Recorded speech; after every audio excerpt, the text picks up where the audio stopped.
Hello guys, welcome all of you to my new study video. आज आपको मैं समझाने वाली हूँ जो हमारी इंग्लिश की बुक का फर्स्ट चैप्टर है अ लेटर टू गॉड। आप देख सकते हैं कि ये किसके द्वारा लिखा गया है। तो जो इनके पोएट है, तो सबसे पहले हम देखेंगे यहाँ पर जो दिखाया गया है। बिफोर यू रीड, दे से फेथ कैन मूव माउंटेन्स। कहते हैं ना कि विश्वास से क्या होता है कि माउंटेन्स भी रिमूव हो सकती हैं। यानी जो विश्वास है वो बड़ी से बड़ी चट्टानों को भी तोड़ सकता है। आशा एक ऐसी चीज है। But what should we put our faith. लेकिन हम जो है हमें वो अपनी फेथ है, जो आशा है, वो किस चीज में दिखानी चाहिए। This is the question this story directly poses. ये जो चैप्टर है मतलब ये इसी चीज में दिखा रहा है कि जो आशा है वो हमें किस पे रखनी चाहिए और किस बेस पे रखनी चाहिए। तो इस चैप्टर के अंदर जो है Lencho Lencho is a farmer who writes a letter to God when his crops are running. तो इसमें जो लेंचो है वो एक फार्मर का रोल कर रहा है, जो क्या करता है, एक लेटर लिखता है गॉड को। कब लिखता है, किस सिचुएशन पे लिखता है, जब उसकी जो क्रॉप्स होती है, उसकी फसल जो होती है वो नष्ट हो जाती है। Asking for 100 pieces. और उनसे क्या करता है, जैसे कि आप इसे समझ सकते हैं कि वो पैसों की मांग करता है भगवान से। Does Lencho's letter reach God. क्या जो लेंचो लेटर लिख रहा है क्या वो गॉड तक का पहुंच पाएगा। Does God send him the money. क्या भगवान उसे पैसे भेजेंगे जो मांग रहा है, या जिस चीज की वो मांग कर रहा है क्या उसे भगवान पूरा करेंगे। Think what your answer to this question would be. तो सोचो कि जो ये क्वेश्चन है इसका आंसर क्या होना चाहिए, यानी कि पॉजिटिव इसका आंसर होगा या नेगेटिव। ये तो हमें क्या है, स्टोरी रीड करने के बाद ही पता चलेगा। And guess how the story continues before you बिंग टू रीड इट। और सोचो कि मतलब ये कैसे कंटिन्यू रहेगी, या मतलब कि यू नो वट, इसमें बहुत ही एक इंटरेस्टिंग स्टोरी है। मतलब कि सोचने में ही कि जो लेंचो है मतलब कि उसने क्या फेथ किस पे दिखाई है, सीधे भगवान पे दिखाई है। तो वो उन्हीं से मांग रहा है पैसे। तो देखते हैं इस स्टोरी में आगे की क्या होता है। The house the only one in the entire valley. क्या कह रहा है, एक घर जो है कि मतलब पूरी संपूर्ण, एंटायर मीन्स क्या होता है, संपूर्ण। वैली पे सिर्फ क्या है, एक घर है। Set on the crest of the low hill. क्या है, हिल पे यानी चोटी पे बना हुआ सिर्फ एक अकेला घर। From this height one could see the river and the field of ripe corn dotted with the flowers that always promised a good with the flower that always promised a good harvest। तो क्या कह रहा है कि मतलब एक अकेला घर चोटी पे, जहाँ पे ऐसे सिर्फ एक रिवर यानी नदी दिख रही है, एक फील्ड दिख रहा है। यहाँ पे क्या होगा, शायद से ये लेंचो देख पा रहा होगा कि मतलब कि हो सकता है ये यहाँ पे वो उसका ही है, यहाँ पे वो क्रॉप लगाता है। और with the flowers and always promised a good harvest. और वहाँ पर क्या है कि मतलब फूल दिख रहे हैं, जैसे आप समझ सकते हैं कि हिल है। एक आप समझ सकते हैं कि हिल में क्या चीजें आपको आमतौर पे मिल सकती है, फ्लावर्स, रिवर्स, तो ये सब चीजें। The only thing the earth needed was a downpour और at least a shower. Though out the morning Lancho, who knew his field intimately, had done nothing easy but see the sky towards the northeast। तो क्या है, क्या कह रहे हैं कि मतलब उस दिन, मतलब या उस सुबह, the only thing the earth needed was a downpour or least a shower। तो क्या कह रहे हैं कि मतलब यही सिर्फ एक चीज है जो पृथ्वी को क्या है, डाउनपोर और एटलीस्ट अ शोर, कि मतलब क्या है जो पृथ्वी को सुंदर बनाती है या उसके सौंदर्य को निखारती है, निहारती है। दो out the morning Lencho was new his field intimately had done nothing easy but see the sky towards the north or east। तो क्या कह रहा है कि मतलब उस मॉर्निंग पे जो लेंचो था कि मतलब वो जानता था कि मतलब कि अभी तो मतलब कि ऐसा कुछ भी नहीं हो रखा है, लेकिन वो क्या करता है कि मतलब उठता है और फिर स्काई को देखता है, नॉर्थ और ईस्ट की। Now we are really going to get some water women. The women who was preparing super replied, Yes, God willing. The older boys were looking in the field, while the smaller ones were playing near the house until the woman called to them all come for dinner.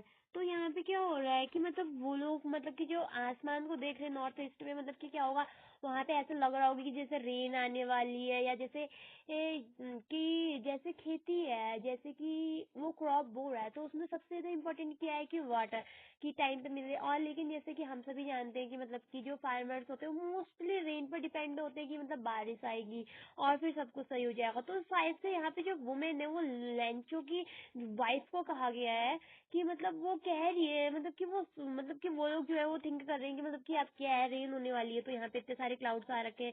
तो वो अपने क्या है जो older boy है उसे कह रही है, जो काम करते हुए हैं फील्ड पे, तो उन्हें बुला रही है कि smaller ones were playing near, वहाँ पे जो खेल रहे हो, तो उनसे कह रही है कि सभी आ जाओ और क्या है यहाँ पे डिनर बन चुका है और डिनर कर लो। It was during the meal that just as Lencho has predicted big drop of rain बिंग टू फॉल।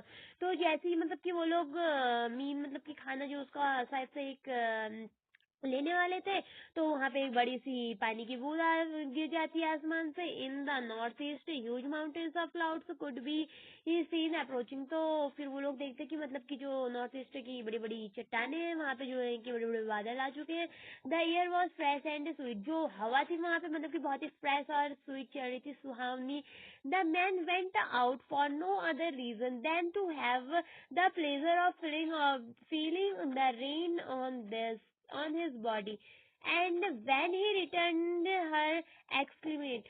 तो वहां पर क्या है कि अब मतलब कि जो चट्टान पे से वहां पे सारे बादल बादल आने लगे, फ्रेश एयर से चलने लगी, तो मतलब कि वो लोग समझ ही गए थे कि अब बारिश आने वाली है। These are not with a satisfied expression his regarded the field of ripe corn with its flowers wrapped in curtain of rain, but suddenly a strong wind began to blow, and along with the rain very large hailstones being to fall। तो वहाँ पे जो बारिश का मौसम बन चुका था, और उसके बाद क्या है वो लोग मतलब कि नॉर्मली एक्सपीरियंस करते हैं और वहाँ पे फील्ड की ओर अपने मतलब कि क्रॉप्स को देखते हैं और फ्लावर्स को देखते हैं, मतलब कि वहाँ पे draped in city of rain देखते हैं। बट सडनली मतलब कि वहाँ पे फिर अचानक से क्या होता है कि तेज तूफान आने लगता है, और लार्ज वेरी लार्ज हिल स्टोन्स, मतलब कि वहाँ पे फिर जो है बारिश वारिश होने लगती है, तूफान वगैरह वगैरह आने लगते हैं। तो these truly did recent silver coins. The boy exposing themselves to the rain run out to collect the fortune trees। तो मतलब जो बच्चे हैं अब वो भी मौज मस्ती करने लगते हैं, जैसे ही उन्हें लगता है कि मतलब बारिश आने लगी है। It is really getting bad now. तो उसके बाद क्या है देखते हैं। Exclaimed the man, I hope it's passed quickly. तो जो अब वो है तो मतलब कि उनने तो सोचा था वहाँ पे कि बारिश आने वाली है, लेकिन ऐसा कुछ नहीं होता, वहाँ पे आंधी तूफान वगैरह आने लगते हैं। तो मतलब कि वो लोग कहते हैं कि मतलब कि ये तो बहुत बुरा है, मतलब कि हमारी जो फसल है इसके लिए कुछ अच्छा नहीं है, ये तूफान ये बहुत बुरा है। तो जो मैन होता है वो कहता है कि वो फिर कहता है आशा करता हूँ कि मतलब ये जल्दी से क्विक पास हो जाए और यहाँ से चला जाए। It don't pass quickly. लेकिन क्या हुआ वो जल्दी से नहीं गया, मतलब कि जो यहाँ पे तूफान आ रहा था वो शांत नहीं हुआ। For an hour the hail rained on the house. मतलब फिर क्या हुआ बारिश आने लगी।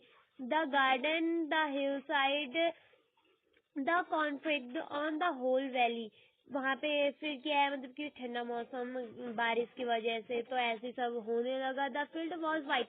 लेकिन क्या हुआ वहाँ पे क्या है कि बारिश तो हुई नहीं हुई, लेकिन वहाँ पे जो है पूरा फील्ड वाइट हो गया, यानी कि मतलब कि नमक की तरह वो कह रहा है कि the field was white as if covered with salt, कि कोई कहेगा मतलब कि पूरे फील्ड पे नमक बिछा दिया गया हो।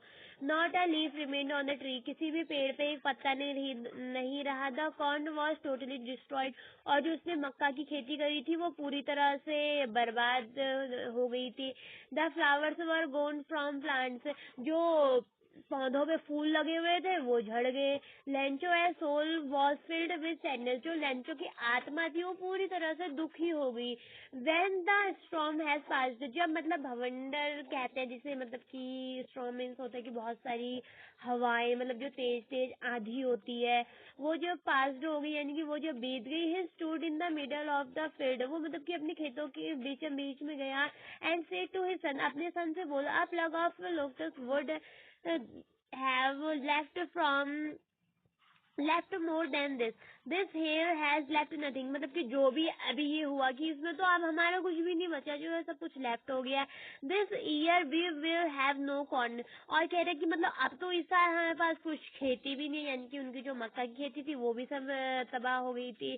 That night was a sorrowful one, मतलब कि जो सॉरो मीन्स क्या होता है, दुख, तो जो रात थी उनके लिए वो दुख भरी रात होगी। All our work for nothing, वो कहते हैं कि मतलब अब क्या है, ऑल आवर वर्क, जो भी हमारा काम था उससे तो कुछ ही नहीं हुआ। There are no one who can help us, अब कोई नहीं है क्या जो हमारी मदद कर सकता है। We all go hungry in this year, तो कहते क्या अब हम इस पूरे साल भूखे ही रहेंगे। But in this but in this hates of all who lived in the solitary house, मतलब कि क्या होता है, solitary means अकेला, house in the middle of the valley, जैसे कि हम सबको पहले स्टोरी में पता चल गया था कि मतलब कि जो उनका घर है कहाँ है, वो पहाड़ की चोटी पे है और अकेले है। वहां से सिर्फ क्या दिखता है, हिल्स फ्लावर्स फील्ड उनका, इसके सिवा वहां पे कुछ नहीं दिखता है। There was a single hope has from God, तो वो कहता है कि मतलब हमारी एक आखिरी जो आशा है मदद की, वो सिर्फ भगवान